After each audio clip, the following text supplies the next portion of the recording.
Hi, ನಾನು Sudeep from tech in Kannada. ಇವತ್ತು ನನ್ನ ಮುಂದೆ ಪೋಕೋದವರು ಹೊಸದಾಗಿ ಲಾಂಚ್ ಮಾಡ್ತಾ ಇರುವಂಥ ಪೋಕೋ X5 5G ಸ್ಮಾರ್ಟ್ಫೋನ್ ಇದೆ. ಪೋಕೋದವರು ಅವರ ಎಕ್ಸ್ ಸೀರೀಸ್ ಸ್ಮಾರ್ಟ್ಫೋನ್ಗಳನ್ನು ತುಂಬ ಕಡಿಮೆ ಬೆಲೆಗೆ ಒಂದು ಒಳ್ಳೆ ಸ್ಪೆಸಿಫಿಕೇಶನ್ ನೀಡಿ ಲಾಂಚ್ ಮಾಡ್ತಾರೆ. ಈ ಪೋಕೋ X5 5G ಎಷ್ಟು ಲಾಂಚ್ ಆಗಿದೆ ಅಂತ ಗೊತ್ತಿಲ್ಲ, ಇನ್ನೂ ರಿವೀಲ್ ಆಗಿಲ್ಲ. ನಾನು ಅನ್ಕೋತಾ ಇದ್ದೀನಿ, ಗೆಸ್ ಮಾಡ್ತಾ ಇದ್ದೀನಿ, ಬೇಸ್ ವೇರಿಯಂಟು ಸುಮಾರು ಒಂದು 18,000 ರೇಂಜಲ್ಲಿ ಲಾಂಚ್ ಆಗ್ಬೋದಾ ಅಂತ. ಗೊತ್ತಿಲ್ಲ, ಕಾದು ನೋಡಬೇಕಾಗಿದೆ.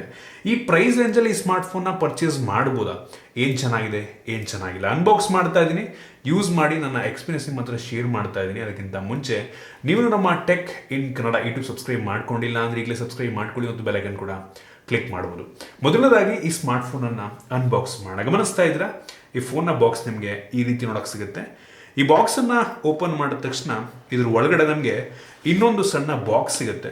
ಅದರಲ್ಲೊಂದು SIM ejection pin, user manual, quick start ಮತ್ತು ವಾರಂಟಿ ಕಾರ್ಡ್ ಸಿಗ್ತಾ ಇದೆ. ನಂತರ ಒಂದು ಟ್ರಾನ್ಸ್ಪರೆಂಟ್ ಬ್ಯಾಕ್ ಕವರ್ ಕೊಟ್ಟಿದ್ದಾರೆ. ಅದರ ಕೆಳಗಡೆ ನಮಗೆ ಡೈರೆಕ್ಟಾಗಿ ಈ ಸ್ಮಾರ್ಟ್ಫೋನ್ ನೋಡೋಕೆ ಸಿಗುತ್ತೆ. ಫಸ್ಟ್ ಲುಕ್ಕಲ್ಲಿ ತುಂಬ ಪ್ರೀಮಿಯಂ ಹೆವಿ ಲೈಟ್ ವೇಟ್ ಅಂತ ಅನ್ನಿಸ್ತಾ ಇದೆ. ಇದ್ರ ಬಗ್ಗೆ ಆಮೇಲೆ ಮಾತನಾಡ್ತೀನಿ. ಅದರ ಕೆಳಗಡೆ 33 ವ್ಯಾಟ್ನ ಒಂದು ಫಾಸ್ಟ್ ಚಾರ್ಜಿಂಗ್ ಅಡಾಪ್ಟರ್ ಕೊಟ್ಟಿದ್ದಾರೆ. ಈ ಪ್ರೈಸ್ ರೇಂಜ್ಗೆ 33 ವ್ಯಾಟ್ ಅಂತ ಅಂದರೆ ಓಕೆ ಅನ್ಬೋದು.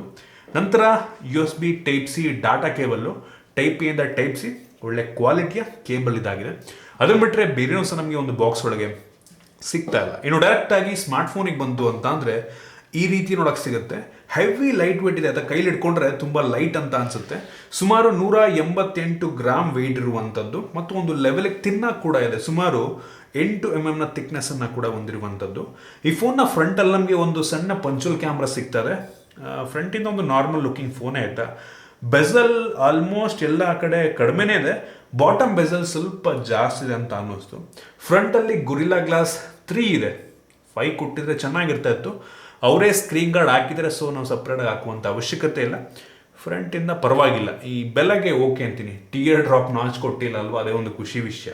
ಈ ಫೋನ್ನ ಹಿಂದಕ್ಕೆ ಬಂತು ಅಂತ ಅಂದರೆ ಇದು ನೋಡೋದಕ್ಕೆ ಒಂದು ರೀತಿ ಗ್ಲಾಸ್ ರೀತಿ ಕಂಡ್ರೂ ಸಹ ಇದು ಪ್ಲಾಸ್ಟಿಕ್ ಬ್ಯಾಕ್ ಆಯ್ತಾ, ಬಟ್ ಗ್ಲಾಸ್ ಥರನೇ ಇದೆ. ನೋಡಿದ್ರೆಲ್ಲ ಪಕ್ಕ ಗ್ಲಾಸ್ ಅಂತ ಅನ್ಕೋತಾರೆ. ನಿಮಗೆ ಹೆವಿ ಸ್ಮಡ್ಜಸ್ ಆಗುತ್ತೆ, ಸ್ಕ್ರ್ಯಾಚ್ ಆಗೋ ಸಾಧ್ಯತೆ ಕೂಡ ಇರುತ್ತೆ. ಸೊ ಬ್ಯಾಕ್ ಕವರ್ ಹಾಕೊಂಡ್ರೆ ತುಂಬ ಒಳ್ಳೆಯದು. ಈ ಕ್ಯಾಮ್ರಾ ಪಕ್ಕ ಒಂಥರ different colour dual tone finish ಇದೆ. ನಿಮಗೆ ಬ್ಲ್ಯಾಕು, ಅಲ್ಲೂ ಕೂಡ ಸ್ಮಡ್ಜಸ್ ಆಗುತ್ತೆ. ಈ ಕಡೆ ಒಂಥರ ಬ್ಲೂಯಿಶ್ ಗ್ರೀನ್ ಮಿಕ್ಸ್ ನಿಮಗೆ ಸಿಗ್ತಾ ಇದೆ. ಚೆನ್ನಾಗಿದೆ, ಪರವಾಗಿಲ್ಲ. ಹೆವಿ ಪ್ರೀಮಿಯಂ ಅಂತ ಅನ್ಸುತ್ತೆ. ಹಿಂದ್ಗಡೆಯಿಂದ ಟ್ರಿಪಲ್ ಕ್ಯಾಮ್ರಾ ಸೆಟಪ್ ಇದೆ ಹಿಂದೆ, ಮತ್ತು ಡ್ಯೂಯಲ್ LED ಫ್ಲ್ಯಾಶ್ ಕೂಡ ಇದೆ. ಯಾವುದೇ ಫಿಂಗರ್ ಪ್ರಿಂಟ್ ಸೆನ್ಸಾರ್ ಹಿಂದೆ ಇಲ್ಲ. ಸೊ ನಮಗೆ ಗೊತ್ತಾಗ್ತಿರುವಂಥದ್ದು ಈ ಫೋನಲ್ಲಿ side mounted finger print sensor ಇದೆ ಅಂತ. ಈ ಫೋನ್ನ ಫ್ರೇಮ್ ಬಂದ್ಬಿಟ್ಟು ಪ್ಲಾಸ್ಟಿಕ್ ಫ್ರೇಮ್. ಆಬ್ವಿಯಸ್ಲಿ ಪ್ರೈಸ್ ರೇಂಜಿಗೆ ಯಾರು ಕೂಡ ಮೆಟಾಲಿಕ್ ಫ್ರೇಮ್ ಕೊಡಲ್ಲ. ಗ್ಲಾಸ್ ಬ್ಯಾಕ್ ಒಂದು ಕೊಟ್ಬಿಟ್ಟಿದ್ರೆ ಬೆಂಕಿ ಇರ್ತಿತ್ತು ನಂಗೆ ಅನ್ನಿಸ್ದಂಗೆ. ಇದರಲ್ಲಿ USB Type-C ಪೋರ್ಟ್ ಇದೆ, ಹೆಡ್ಫೋನ್ ಜಾಕ್ಸ್ ಇರುವಂಥದ್ದು ಮತ್ತು ಹೈಬ್ರಿಡ್ ಸಿಮ್ ಸ್ಲಾಟ್ ಇದೆ. 2 ಸಿಮ್ಮು ಅಥವಾ ಒಂದು ಸಿಮ್, ಒಂದು SD ಕಾರ್ಡ್ ನಾವು ಹಾಕೊಬೋದು. ಜೊತೆಗೆ IR ಬ್ಲಾಸ್ಟರ್ ಕೂಡ ಇರುವಂಥದ್ದು. ಇದ್ರ ಬಗ್ಗೆ ಆಮೇಲೆ ಮಾತನಾಡ್ತೀನಿ. ಓವರಾಲ್ ಡಿಸೈನ್ ಮತ್ತು ಬಿಲ್ಡ್ ಕ್ವಾಲಿಟಿ ಈ ಪ್ರೈಸ್ ರೇಂಜಿಗೆ ಚೆನ್ನಾಗಿದೆ, ಪರವಾಗಿಲ್ಲ. ಗ್ಲಾಸ್ ಬ್ಯಾಕ್ ಒಂದು ಕೊಟ್ಬಿಟ್ಟಿದ್ರೆ ಬೆಂಕಿ ಇರ್ತಾ ಇತ್ತು. ಜೊತೆಗೆ ಇದರಲ್ಲಿ IP ರೇಟಿಂಗ್ ಕೂಡ ಇರುವಂಥದ್ದು. IP53 ವಾಟರ್ ರೆಸಿಸ್ಟೆಂಟ್ ರೇಟಿಂಗ್ ಕೊಟ್ಟಿದ್ದಾರೆ. ಏನು ಕೊಡದಿರೋದಕ್ಕಿಂತ ಅಟ್ಲೀಸ್ಟ್ IP53 ಕೊಟ್ಟಿದ್ದಾರಲ್ವ, ಅದೇ ಒಂದು ಖುಷಿ ವಿಷಯ. ಸೊ ಪ್ಲಸ್ ಪಾಯಿಂಟ್ ಅನ್ನಿಸ್ತು ಅದೊಂದು ನನಗೆ. ಇನ್ನು ಡಿಸ್ಪ್ಲೇ ಬಂತು ಅಂತ ಅಂದರೆ ಈ ಫೋನಲ್ಲಿ 6.67 ಇಂಚಿನ ಫುಲ್ HD+ ರೆಸೊಲ್ಯೂಷನ್ನ ಹೊಂದಿರುವಂಥ ಅಮೋಲೆಡ್ ಡಿಸ್ಪ್ಲೇ ಇದೆ. ಇತ್ತೀಚೆಗೆ ಮೋಸ್ಟ್ ಆಫ್ ದ ಬ್ರ್ಯಾಂಡ್ಗಳು ಈ ಪ್ರೈಸ್ ರೇಂಜಲ್ಲಿ IPS ಕೊಡ್ತಾರೆ, ಬಟ್ ಇವರು ಅಮೋಲೆಡ್ ಕೊಟ್ಟಿದ್ದಾರೆ, ಒಂದು ಒಳ್ಳೆ ವಿಷಯ. ಇದು 120 Hz ರಿಫ್ರೆಶ್ ರೇಟನ್ನು ಹೊಂದಿರುವಂಥ ಡಿಸ್ಪ್ಲೇ. ಆದರೆ ವೇರಿಯಬಲ್ ರಿಫ್ರೆಶ್ ರೇಟ್ ಅಲ್ಲ. 60 Hz 120 Hzಗೆ ಅವಶ್ಯಕತೆ ಇರೋ ಟೈಮಲ್ಲಿ ಸ್ವಿಚ್ ಆಗುತ್ತೆ. ಮತ್ತು ಈ ಡಿಸ್ಪ್ಲೇ ಹೆವಿ ಬ್ರೈಟ್ ಆಗಿ ಕೂಡ ಇದೆ. 1200 ನಿಟ್ಸ್ನ ಪೀಕ್ ಬ್ರೈಟ್ನೆಸ್ಸನ್ನು ಹೊಂದಿರುವಂಥದ್ದು ಸೂಪರ್ ವಿಷಯ ಅಂತ ಅನ್ನಿಸ್ತು ನನಗೆ. ಹೆವಿ ಬ್ರೈಟ್ ಆಗಿದೆ. ವ್ಯೂಯಿಂಗ್ ಆ್ಯಂಗಲ್ ತುಂಬ ಚೆನ್ನಾಗಿರುವಂಥದ್ದು, ವಿವಿಡ್ ಆಗಿದೆ. ಬ್ಲ್ಯಾಕ್ಸ್ ಎಲ್ಲ ಹೆವಿ ಡೀಪ್ ಬ್ಲ್ಯಾಕ್ ಆಗಿ ಕಾಣುತ್ತೆ. ನನಗೆ ಅನಿಸ್ತಂಗೆ ಈ ಪ್ರೈಸಲ್ಲಿ ಒಂದು ಒಳ್ಳೆ display, one of the best display ಅಂತ ಬೇಕಾದರೂ ಅನ್ಬೋದು. ಇಷ್ಟ ಆಯ್ತು ನನಗೆ ಡಿಸ್ಪ್ಲೇ ತುಂಬ. ಇನ್ನು ವೇರಿಯಂಟ್ಗಳ ಬಗ್ಗೆ ಮಾತನಾಡಬೇಕಂತ ಅಂದರೆ ಸದ್ಯಕ್ಕೆ ಈ ಸ್ಮಾರ್ಟ್ಫೋನು 2 ವೇರಿಯಂಟಲ್ಲಿ ಲಾಂಚ್ ಆಗ್ತಾ ಇರುವಂಥದ್ದು. 6 GB ರ್ಯಾಮು, 128 GB ಸ್ಟೋರೇಜು, ಮತ್ತು ಇನ್ನೊಂದು 8 GB ರ್ಯಾಮ್ ಮತ್ತು 256 GB storage. 256 GB storage variant ಕೂಡ ಇರುವಂಥದ್ದು ಒಂದು ಪ್ಲಸ್ ಪಾಯಿಂಟ್ ಅಂತ ಅನ್ನಿಸ್ತು ನನಗೆ. ಇದರಲ್ಲಿರುವಂಥ ರ್ಯಾಮ್ ಬಂದ್ಬಿಟ್ಟು LPDDR4X ರ್ಯಾಮ್ ಮತ್ತು ಸ್ಟೋರೇಜ್ ಟೈಪ್ ಬಂದ್ಬಿಟ್ಟು UFS 2.2 ಸ್ಟೋರೇಜು. ಓಕೆ ಅಂತೀನಿ. UFS 3.1 DDR5 ಎಲ್ಲ ಕೊಟ್ಟಿದ್ರೆ ಚೆನ್ನಾಗಿರ್ತಾ ಇತ್ತು, ಬಟ್ ಮೋಸ್ಟ್ ಆಫ್ ದ ಬ್ರ್ಯಾಂಡ್ಗಳು ಕೊಡಲ್ಲ. ಇವರು ಕೂಡ ಕೊಟ್ಟಿಲ್ಲ. ಈ ಬೆಲೆಗೆ ಓಕೆ ಅಂತೀನಿ. ಇನ್ನು ಈ ಫೋನ್ನ ಪ್ರೊಸೆಸರ್ ಬಗ್ಗೆ ಮಾತನಾಡಬೇಕಂತ ಅಂದರೆ ಒಂದು ಲೆವೆಲ್ಗೆ ಪವರ್ಫುಲ್ ಆಗಿರುವಂಥ ಮಿಡ್ ಎಂಡ್ ಪ್ರೊಸೆಸರ್ ಅಂತ ಹೇಳ್ಬೋದು. Snapdragon 695 5G processor. Mid end processor ನಾನು ಅಂಥದ್ದು ಬೆಂಚ್ಮಾರ್ಕ್ ಚೆಕ್ ಮಾಡಿದಂಗೆ ಸುಮಾರು 4 ಲಕ್ಷ ತನಕ ಕೂಡ ರೇಟಿಂಗನ್ನು ಕೊಡಬಲ್ಲಂಥ ಸಾಮರ್ಥ್ಯವನ್ನು ಈ ಪ್ರೊಸೆಸರ್ ಹೊಂದಿರುವಂಥದ್ದು. ನಿಮಗೆ ನಾರ್ಮಲ್ ಕೆಲಸಗಳಿಗೆ, ಡೇ ಟು ಡೇ ಟಾಸ್ಕ್ಗೆ, ಒಂದು ಮಾಡರೇಟ್ ಅಕೇಶ್ನಲ್ ಗೇಮ್ ಮಾಡ್ಕೊಳ್ಳೋರಿಗೆ ತೊಂದರೆ ಆಗೋದಿಲ್ಲ. ಹಾರ್ಡ್ ಕೋರ್ ಗೇಮರ್ಗಳಿಗಲ್ಲ, ಆಯಿತಾ, ಹೆವಿ ಗೇಮರ್ಗಳಿಗಲ್ಲ. ಸೊ ಇದು ಮಿಡ್ ಆ್ಯಂಡ್ ಪ್ರೊಸೆಸರ್ ಆಗಿರೋದ್ರಿಂದ ಅಷ್ಟೊಂದು ಎಕ್ಸ್ಪೆಕ್ಟೇಷನ್ ಕೂಡ ಇಟ್ಕೊಳ್ಳೋದಕ್ಕೆ ಹೋಗ್ಬಿಡಿ. ಆದರೆ ಈ ಬೆಲೆಗೆ ಒಂದು ಒಳ್ಳೆಯ ಪ್ರೊಸೆಸರ್ ಅಂತ ಹೇಳ್ಬೋದು. ಈ 18,000 ರೇಂಜಲ್ಲಿ, ಇನ್ ಕೇಸ್ 18,000ಕ್ಕೆ ಲಾಂಚ್ ಆದರೆ ಈ ಬೆಲೆಗೆ ಒಂದು ಒಳ್ಳೆಯ ಪ್ರೊಸೆಸರ್ ಆಗುತ್ತೆ. ಆಲ್ಮೋಸ್ಟ್ ಯಾವ ಗೇಮನ್ನು ಬೇಕಾದರೂ ಒಂದು ಲೆವೆಲಿಗೆ ಹೈ ಸೆಟ್ಟಿಂಗಲ್ಲಿ ಆಡ್ಕೊಬೋದು. ಒಂದು ಲೆವೆಲಿಗೆ ಸ್ಮೂತಾಗಿ ಹೆವಿ ಸ್ಮೂತ್ ಅಲ್ಲ, ಒಂದು ಲೆವೆಲಿಗೆ ಸ್ಮೂತಾಗಿ ಪ್ಲೇ ಆಗುತ್ತೆ. ಡೇ ಟು ಡೇ ಟಾಸ್ಕ್ ಮಾಡೋದಕ್ಕೆ ಏನು ತೊಂದರೆನೇ ಆಗೋದಿಲ್ಲ. ಈ ಪ್ರೊಸೆಸರ್ ಇರುವಂಥ ಫೋನ್ ನಾವು ಆರಾಮಾಗಿ ನೆಕ್ಸ್ಟ್ ಒಂದು 2-3 ವರ್ಷ ಮಾಡ್ರೇಟ್ ಯೂಸ್ ಮಾಡ್ಕೊಬೋದು. ನೆಕ್ಸ್ಟ್ 2-3 ವರ್ಷ ತೊಂದರೆ ಇಲ್ಲ, ಸ್ಮೂತಾಗಿ ಕೆಲಸವನ್ನು ಮಾಡುತ್ತೆ. ನಾನು ಚೆಕ್ ಮಾಡೋದು ಎಲ್ಲಿ ಕೂಡ ಲ್ಯಾಗ್ ಅನಿಸಿಲ್ಲ, ತುಂಬ ಸ್ಮೂತ್ ಆಗಿದೆ. ಕೆಲವೊಂದು ಗೇಮ್ಸ್ ಎಲ್ಲ ಸ್ಮೂತಾಗಿ ಪ್ಲೇ ಆಗುತ್ತೆ. ಸೊ ಪ್ರೊಸೆಸರ್ ಮಿಡ್ ಎಂಡು, ಈ ಬೆಲೆಗೆ ಒಂದು ಒಳ್ಳೆಯ ಪ್ರೊಸೆಸರ್. ಇನ್ನು ಕ್ಯಾಮ್ರಾ ಬಗ್ಗೆ ಮಾತನಾಡಬೇಕಂತಂದರೆ ಈ ಫೋನಲ್ಲಿ ರೇರಲ್ಲಿ 3 ಕ್ಯಾಮ್ರಾ ಇದೆ. ಅದರಲ್ಲಿ ಮೈನ್ ಸೆನ್ಸರ್ ಬಂದ್ಬಿಟ್ಟು 48 ಮೆಗಾ ಪಿಕ್ಸೆಲ್ನ 1.8 ಅಪರ್ಚರ್ನ ಹೊಂದಿರುವಂಥ ಸೆನ್ಸರ್. ಇದರಲ್ಲಿ ಯಾವುದೇ ಆಪ್ಟಿಕಲ್ ಇಮೇಜ್ ಸ್ಟೆಬಿಲೇಷನ್ ಇಲ್ಲ. ಈ ಮೈನ್ ಸೆನ್ಸರ್ ತೆಗೆಯುವಂಥ ಫೋಟೋ ಡೇ ಲೈಟಲ್ಲಿ ಸೂಪರಾಗಿ ಬರುತ್ತೆ, ಕ್ಲಾರಿಟಿ ಸಖತ್ತಾಗಿದೆ. ಕಲರ್ಸ್ ಎಲ್ಲ ಒಂದು ಲೆವೆಲ್ಲಿಗೆ ಆ್ಯಕ್ಯುರೇಟ್ ಅಂತ ಅನ್ನಿಸ್ತು. ಒಂದು ಲೆವೆಲ್ಲಿಗೆ ಸ್ವಲ್ಪ ಓವರ್ ಅನಿಸುತ್ತೆ, ಬಟ್ ಸ್ಟಿಲ್ ಕ್ಲಾರಿಟಿ ನೋಡೋಕ್ಕಂತೂ ಚೆನ್ನಾಗಿ ಕಾಣುತ್ತೆ. ಸೊ ಮೋಸ್ಟ್ ಆಫ್ ಜನಕ್ಕೆ ಆ ಥರ ಇದ್ರೇ ಇಷ್ಟ ಆಗೋದು. ಡೇ ಲೈಟಲ್ಲಿ ಆಲ್ಮೋಸ್ಟ್ ಎಲ್ಲ ಫೋಟೋಸ್ ಕೂಡ ಎಲ್ಲ ಒಂದು ಕಂಡೀಷನಲ್ಲಿ ಒಂದು ಲೆವೆಲಿಗೆ ಚೆನ್ನಾಗಿ ಬರುತ್ತೆ ಅಂತ ಅನ್ನಿಸ್ತು. ಇಂಡೋರು ಕೂಡ ಪರವಾಗಿಲ್ಲ, ಒಂದು ಲೆವೆಲಿಗೆ ಚೆನ್ನಾಗಿ ಬರುತ್ತೆ. ಲೋ ಲೈಟಲ್ಲೂ ಕೂಡ ಒಂದು ಪರ್ಫಾರ್ಮೆನ್ಸ್ ಚೆನ್ನಾಗಿದೆ ಅಂತ ಅನ್ನಿಸ್ತು. ಈ ಬೆಲೆಗೆ ಒಂದು ಒಳ್ಳೆಯ ಕ್ಯಾಮ್ರಾ ಆಗ್ಬೋದು. ಬೆಸ್ಟ್ ಕ್ಯಾಮ್ರಾ, ಬೆಂಕಿ ಕ್ಯಾಮ್ರಾ ಅನ್ನಲ್ಲ, ಈ ಬೆಲೆಗೆ ಚೆನ್ನಾಗಿದೆ ಒಂದು ಲೆವೆಲ್ಗೆ. ಇನ್ನೊಂದು 8 mega pixel ultra wide angle lens ಇದೆ. ತುಂಬ ವೈಡ್ ಆಗಿನೇ ಇದೆ, ಬಟ್ ಝೂಮ್ ಮಾಡಿದ್ರೆ ಅಷ್ಟೊಂದು ಕ್ಲಾರಿಟಿ ರಿಟೇನ್ ಆಗಿರೋದಿಲ್ಲ. ಸ್ವಲ್ಪ ನಿಮಗೆ ಒಂದು ರೀತಿ ಗ್ರೇನಿ ಅಂತ ಅನ್ನಿಸ್ಬೋದು, ಬಟ್ ವೈಡ್ ಆಗಂತೂ ಇದೆ. ಸೊ ಹೆವಿ ವೈಡ್ ಆಗಿದೆ ಒಟ್ಟಿಗೆ. ಅದನ್ನು ಬಿಟ್ಟರೆ ಇನ್ನೊಂದು ಸೆನ್ಸರ್ ಇದೆ, 2 ಮೆಗಾ ಪಿಕ್ಸೆಲಿಂದು macro lens. So macro shots ತೆಗಿಯುತ್ತೆ ಒಂದು ಲೆವೆಲಿಗೆ, ಬಟ್ ಹೆವಿ ಮ್ಯಾಕ್ರೋ ಅಂತ ಅನ್ನಿಸ್ಲಿಲ್ಲ. ಆ ಸ್ಯಾಂಪಲ್ನ ಕೂಡ ನಾನು ನಿಮಗೆ ತೋರಿಸ್ತಿದ್ದೀನಿ. ಪ್ರತಿಯೊಂದು ಸ್ಯಾಂಪಲ್ ತೋರಿಸ್ತೀನಿ, ನೀವೇನು ನೋಡಿ ಜಡ್ಜ್ ಮಾಡ್ಕೊಬೋದು. ರೇರ್ ಕ್ಯಾಮ್ರಾ ಪರವಾಗಿಲ್ಲ, ಆಯಿತಾ. ಈ ಬೆಲೆಗೆ ಒಂದು ಲೆವೆಲಿಗೆ ಚೆನ್ನಾಗಿದೆ, ಬೆಂಕಿ ಗುರು ಅಂತ ಅನ್ನಲ್ಲ, ಚೆನ್ನಾಗಿದೆ.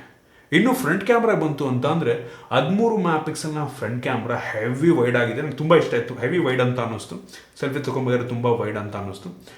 ಕ್ಲಾರಿಟಿ ಪರವಾಗಿಲ್ಲ, ಒಂದು ಲೆವೆಲಿಗೆ ಚೆನ್ನಾಗಿ 13 MP ಕೊಟ್ಟಿದ್ದಾರಲ್ವ. ಸೊ ಒಂದು ಲೆವೆಲ್ ಕ್ಲಾರಿಟಿ ರಿಟೇನ್ ಆಗಿರುತ್ತೆ. ತುಂಬ ಫೇಸ್ನ ವೈಟ್ ಮಾಡುತ್ತೆ, ಬೆಳ್ಳಗೆ ಕಾಣೋ ಥರ ಮಾಡುತ್ತೆ, ಮತ್ತು ಸ್ಮೂತ್ ಮಾಡುತ್ತೆ. ನಿಮ್ಮದು ಮುಖದಲ್ಲಿ ಏನಾರು ಮಾರ್ಕ್ ಇರ್ಕಿದ್ರೆ ಎಲ್ಲ ಫುಲ್ ಸ್ಮೂತಾಗಿ ಏನು ಗುರು ಬೆಂಕಿ ಕಾಣ್ತಾಯಿದ್ದೀನಿ ಅಂತ ಅನಿಸೋ ಥರ ಮಾಡುತ್ತೆ. ಮೋಸ್ಟ್ ಆಫ್ ದ ಜನಕ್ಕೆ ಅದೇ ಇಷ್ಟ ಆಗೋದು. ನ್ಯಾಚುರಲ್ ಆಗಬೇಕಾದ್ರೆ ಅದನ್ನು ಆಫ್ ಕೂಡ ಮಾಡ್ಕೊಬೋದು ನೀವು, ಬಟ್ ಯಾರು ಕೂಡ ಮಾಡಲ್ಲ. ತುಂಬ ಚೆನ್ನಾಗಿ ಕಾಣೋ ರೀತಿ ಫೋಟೋ ತೆಗೆಯುತ್ತೆ. ಇಷ್ಟ ಆಯಿತು ನನಗೆ, ವೈಡ್ ಆಗಿದೆ. ಇನ್ನು ವಿಡಿಯೋಗ್ರಫಿ ರೇರ್ ಮತ್ತು ಫ್ರಂಟ್ ಎರಡೂ ಕೂಡ ಫುಲ್ HD ವಿಡಿಯೋ ರೆಕಾರ್ಡ್ ಮಾಡಬಲ್ಲಂಥ ಸಾಮರ್ಥ್ಯನ ಹೊಂದಿರುವಂಥದ್ದು. ಓಕೆ, ಅಟ್ಲೀಸ್ಟ್ ರೇರ್ಗೆ 4K ಆಪ್ಷನ್ ಕೊಟ್ಟಿದ್ರೆ ಚೆನ್ನಾಗಿರ್ತದೆ ನಂಗೆ ಅನ್ನಿಸ್ತಂಗೆ. ಆ ಕ್ಲಾರಿಟಿ ಪರವಾಗಿಲ್ಲ, ಬಟ್ 4K ಕೊಡಬೇಕಾಗಿತ್ತು ನಂಗೆ ಅನ್ನಿಸ್ತಂಗೆ. ಓವರಾಲ್ ಕ್ಯಾಮ್ರಾ ಚೆನ್ನಾಗಿದೆ, ಬೆಂಕಿ ಏನಲ್ಲ, ಚೆನ್ನಾಗಿದೆ. ಇನ್ನು ಸೆಕ್ಯೂರಿಟಿ ಬಗ್ಗೆ ಮಾತನಾಡಬೇಕಂತ ಅಂದರೆ side mounted finger print sensor ನೋಡ್ತೀರಾ. ಜಸ್ಟ್ ನಾವು ಟಚ್ ಮಾಡಿದ್ರೆ ಸಾಕು, ಪ್ರೆಸ್ ಬೇಕಾದರೂ ಮಾಡಿ ಅನ್ಲಾಕ್ ಮಾಡೋದ್ರ ಆಪ್ಷನ್ ಇದೆ. ನಾನು ಟಚ್ ಇಟ್ಕೊಂಡಿದ್ದೀನಿ.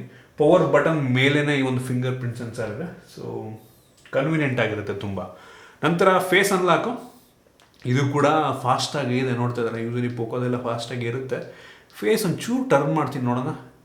ನೋಡಿ, ಇಷ್ಟು ಟರ್ನ್ ಆಗಿದ್ರು ಕೂಡ ಅನ್ಲಾಕನ್ನು ಒಂದು ಲೆವೆಲ್ಲಿಗೆ ಮಾಡ್ತಾ ಇದೆ, ಪರವಾಗಿಲ್ಲ, ಫಾಸ್ಟಾಗಿದೆ. ಇನ್ನು ಬ್ಯಾಟ್ರಿ ಬಗ್ಗೆ ಮಾತನಾಡಬೇಕಂತ ಅಂದರೆ ಈ ಫೋನಲ್ಲಿ 5000 mAh ಕೆಪಾಸಿಟಿಯ ಬ್ಯಾಟ್ರಿ ಇದೆ. ಒಂದು ರೀತಿ 5000 mAh ಸ್ಟ್ಯಾಂಡರ್ಡ್ ಆಗಿಬಿಟ್ಟಿದೆ. ಯಾವ ಫೋನ್ ತೊಗೊಂಡ್ರು ಕೂಡ 5000 mAh ಕೆಪಾಸಿಟಿ ಬ್ಯಾಟ್ರಿ ಇರುತ್ತೆ.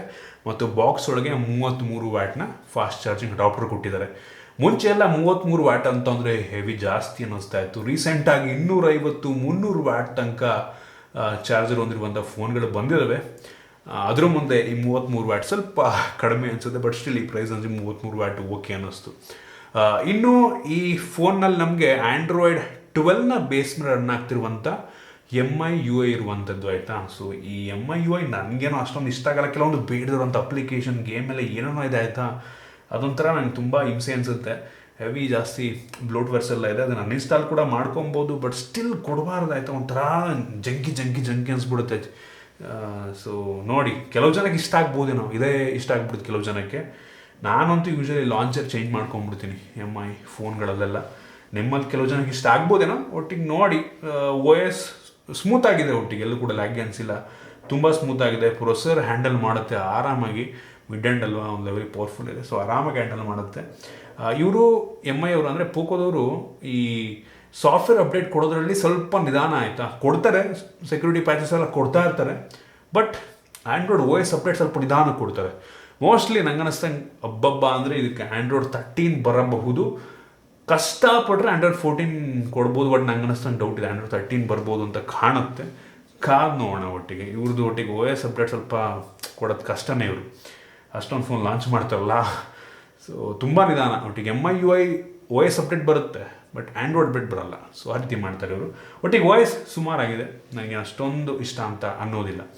ಇನ್ನೂ ಈ ಫೋನಲ್ಲಿ ನಮಗೆ mono speaker, bottom firing, speaker clarity ಪರವಾಗಿಲ್ಲ, ಒಂದು ಲೆವೆಲ್ಗೆ ಜೋರ ಕೇಳುತ್ತೆ.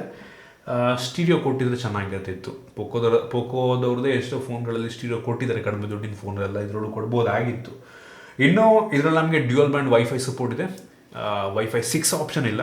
ಬ್ಲೂಟೂತ್ 5.1 ನಮಗೆ ಸಿಗ್ತದೆ, ಕ್ಯಾರಿಯರ್ ಅಗ್ರಿಗೇಷನ್ ಸಹ ಸಿಗ್ತದೆ, ಒಂದು ಒಳ್ಳೆಯ ವಿಷಯ. ಮತ್ತು IR ಬ್ಲಾಸ್ಟರ್ ಕೂಡ ಇದೆ, ಆರಾಮಾಗಿ ಟಿವಿಯನ್ನು ಈ ಫೋನ್ ಮುಖಾಂತರ ಕಂಟ್ರೋಲ್ ಮಾಡಬಹುದು. ಸೊ ಒಂದು ಒಳ್ಳೆ ಫೀಚರ್ ಅದು ನಂಗೆ ಅನ್ನಿಸ್ತಂಗೆ. ರಿಮೋಟ್ ಮುಖಾಂತರ ಟಿವಿಯನ್ನು ನೀವು ಹಾಕ್ಕೊಂಡು ಇದರಲ್ಲಿ ಆ್ಯಡ್ ಮಾಡ್ಕೊಂಡು ಕಂಟ್ರೋಲ್ ಮಾಡ್ಬೋದು, ಫ್ಯಾನ್ ಕಂಟ್ರೋಲ್ ಮಾಡ್ಬೋದು, ಯಾವುದೆಲ್ಲ IR ಇರುತ್ತೋ ಅದನ್ನೆಲ್ಲ ಕಂಟ್ರೋಲ್ ಮಾಡಬಹುದು. ಸೊ ಇಷ್ಟು ಈ ಸ್ಮಾರ್ಟ್ಫೋನ್ನ ಕೆಲವೊಂದು ಮೈನ್ ಫೀಚರ್ಸ್. ನಂಗೆ ಅನ್ನಿಸ್ತಂಗೆ ಈ ಸ್ಮಾರ್ಟ್ಫೋನಲ್ಲಿ ಸ್ಪೆಸಿಫಿಕೇಶನ್ ಒಂದು ಲೆವೆಲ್ಗೆ ಚೆನ್ನಾಗಿದೆ ಆಯಿತಾ. ನಾನು ಅಂದ್ಕೊಂಡಿದ್ದೀನಿ 18,000 ಅಂತ, ಇನ್ನೂ ಕಡಿಮೆ ಲಾಂಚ್ ಆದರೂ ಆಗ್ಬೋದು, ಗೊತ್ತಿಲ್ಲ ಆಯಿತಾ. ಇನ್ನೂ 16,500 17,000 ಲಾಂಚ್ ಮಾಡಿದ್ರು ಮಾಡ್ಬೋದು.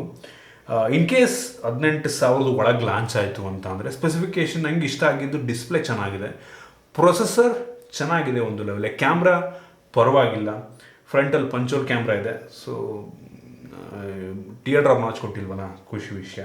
ಲೈಟ್ ಆಗಿದೆ, ಒಂದು ಲೆವೆಲಿಗೆ ಥಿನ್ನಾಗಿದೆ. Battery 5033 watt. ನಂಗೆ ಅನ್ನಿಸ್ತಂಗೆ 16,500 ಲಾಂಚ್ ಮಾಡ್ಬೋದು ಅಂತ ಅನ್ನಿಸ್ತಾ ಇದೆ. ಕಾದು ನೋಡಿ ಎಷ್ಟಕ್ಕೆ ಲಾಂಚ್ ಆಗುತ್ತೆ ಅಂತ. 17 ರೇಂಜ್ ಇದೆಲ್ಲ ಲಾಂಚ್ ಆದರೆ ನೋಡಿ ಒಂದು ಒಳ್ಳೆ ಆಪ್ಷನ್ ಆಗುತ್ತೆ. ಪ್ಲಸ್ ಪಾಯಿಂಟ್ ಏನಂತ ಅಂದರೆ ಇದರಲ್ಲಿ ಅಮೋಲೆಡ್ ಕೊಟ್ಟಿದ್ದಾರೆ. ಯೂಶಲಿ ಮೋಸ್ಟ್ ಆಫ್ ದ ಬ್ರ್ಯಾಂಡ್ಗಳು 5G ಕೊಟ್ಬಿಟ್ಟು ಬರೀ IPS ಡಿಸ್ಪ್ಲೇ ಕೊಡ್ತಾರೆ, 4G ಕೊಟ್ಟರೆ ಅಮೋಲೆಡ್ ಆಗ್ತಾರೆ. ಸೊ ಒಂದಲ್ಲ ಒಂದು ಸ್ಪೆಸಿಫಿಕೇಶನ್ ಕಡಿಮೆ ಮಾಡಿರೋರು, ಇದು ಒಂದು ರೀತಿ ಪರ್ಫೆಕ್ಟ್ ಮಿಡ್ ಆ್ಯಂಡ್ ಸ್ಮಾರ್ಟ್ಫೋನ್ ಅಂತ ಅನ್ಬೋದು. ಬೇಕಾದರೆ ಎಲ್ಲದರಲ್ಲೂ ಕೂಡ ಒಂದು ಲೆವೆಲಿಗೆ ಡೀಸೆಂಟಾಗಿ ಕೊಟ್ಟಿದ್ದಾರೆ. ಸೊ ಯಾವುದ್ರಲ್ಲೂ ಕೂಡ ಕಡಿಮೆ ಮಾಡಿದ್ದಾರೆ ಅಂತ ಅನಿಸಿಲ್ಲ ಒಂದು ಲೆವೆಲ್ಲಿಗೆ, ಆಯಿತಾ. ಸೊ ನೋಡಿ 16,500 ಒಳಗೆ ಲಾಂಚ್ ಆದರೆ ನೋಡಿ ಒಂದು ಒಳ್ಳೆ ಆಪ್ಷನ್ ಆಗಬಹುದು. ಸೊ ಇಷ್ಟು ಈ ಸ್ಮಾರ್ಟ್ಫೋನ್ನ ಬಗ್ಗೆ ನನ್ನ ಆನೆಸ್ಟ್ ಒಪಿನಿಯನ್. ನಿಮಗೆ ಇದ್ರ ಬಗ್ಗೆ ಏನನ್ಸುತ್ತೆ ದಯವಿಟ್ಟು ಇದರಡೆ ಕಾಮೆಂಟ್ ತಿಳಿಸ್ಬೋದು. ಇಷ್ಟ ಆಗಿದ್ರೆ ದಯವಿಟ್ಟು ಲೈಕ್ ಮಾಡಿ, ಶೇರ್ ಮಾಡಿ. ಇದೇ ರೀತಿ ನಮ್ಮ ಬೇರೆ ವಿಡಿಯೋಗಳಿಗೆ ನಮ್ಮ tech in Kannada YouTube subscribe ಮಾಡ್ಕೊಂಡಿಲ್ಲ ಅಂದರೆ ಈಗಲೇ ಸಬ್ಸ್ಕ್ರೈಬ್ ಮಾಡ್ಕೊಳ್ಳಿ, ಮತ್ತು ಬೆಲ್ ಐಕನ್ ಕೂಡ ಕ್ಲಿಕ್ ಮಾಡ್ಬೋದು. ಸಿಗೋಣ ಮುಂದಿನ ವಿಡಿಯೋದಲ್ಲಿ.